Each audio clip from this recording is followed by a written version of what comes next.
Bonjour à tous, je suis Mathieu Doumange, rédacteur en chef adjoint de Terre de Vin. En avant-première du dossier spécial primeur qui sortira dans les kiosques la semaine du 15 juin, je vais vous dire quelques mots sur le millésime 2019 sur la rive droite de Bordeaux. On aurait tort de résumer ce millésime aux épisodes de forte chaleur et de sécheresse qui ont marqué la période estivale. Ces épisodes font partie des marqueurs du millésime, au même titre que le cycle de la vigne qui a fonctionné par à-coups, et d'autres épisodes météo, je pense notamment aux passages de pluie autour desquels se sont articulées les vendanges à partir du mois de septembre.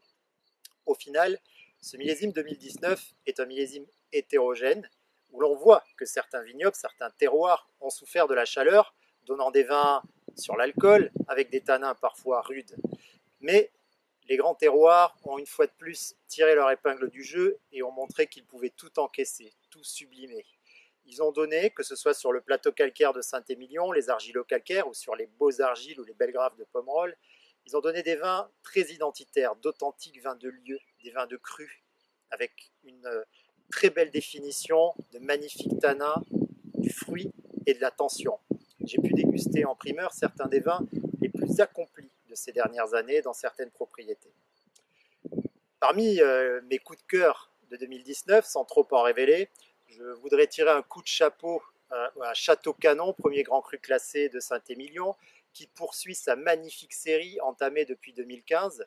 On a plusieurs millésimes magnifiques qui se suivent et 2019 ressemble à une forme d'apothéose.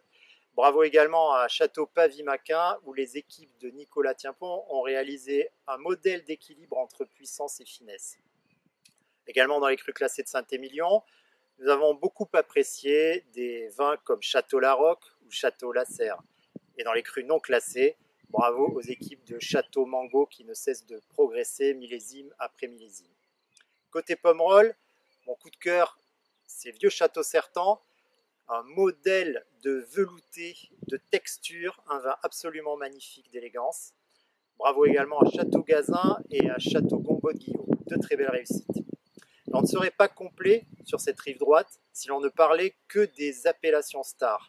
Et il faut dire qu'on a trouvé et qu'on trouve de très beaux vins en 2019 sur des appellations comme Fronsac ou Castillon, avec bien sûr des prix pour les amateurs qui seront bien plus accessibles.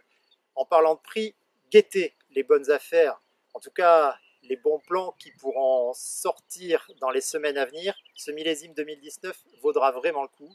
C'est un millésime de garde, c'est un millésime qu'il faudra attendre bien sûr, mais qu'il faudra savoir boire parce qu'il sera absolument délicieux. Voilà, vous en saurez plus dans Terre de Vin dans quelques semaines. En attendant, prenez soin de vous.